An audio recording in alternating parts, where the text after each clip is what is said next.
Ganyan dapat ang ginagawa ng mga magulang pagdating ng kanilang mga anak sa bahay. Diba?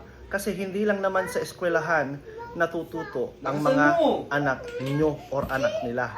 Dahil mas natututo sila kapag tinuturuan sila ng kanilang mga magulang o pina-follow up ng kanilang mga magulang ang kanilang mga aralin pagdating sa bahay. Pinaka-basic, turuan natin magbasa ang ating mga anak. Kagaya na lamang ang ginagawa ni tatay, ni papa dyan sa ating video. O, tingnan nyo. Kahit na nahihirapan na yung kanyang anak, ay hindi pa rin siya tumigil na turuan yung kanyang anak para matuto. Kasi hindi lang naman para sa kanila yung tinuturo nila para rin sa kanilang mga sariling kapakanan doon sa kanilang mga anak, di ba? Paglaki ng batang yan, magiging thankful siya sa ginagawa ng kanyang tatay. Promise me. Kaya maraming mga bata ang tinatamad na mag-aral pagdating sa eskwelahan dahil walang ginagawa ng action ng kanilang mga magulang pagdating sa kanilang bahay. Hinahayaan na lamang mag-cellphone, maglaro.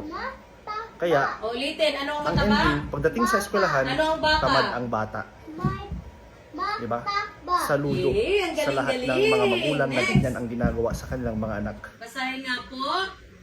Ang bata ay mabait. Isang beses pa, malakas. Ang bata ay mabait.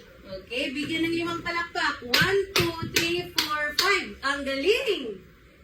Okay, next. Okay, basahin ng malakas. Go! Ang bahay ay malaki. Isa pa nga po. Ang bahay ay malaki. Dahil dyan, bigyan kita ng lamok-lap. Isang lamok, 2 lamok, maraming lamok. Good job!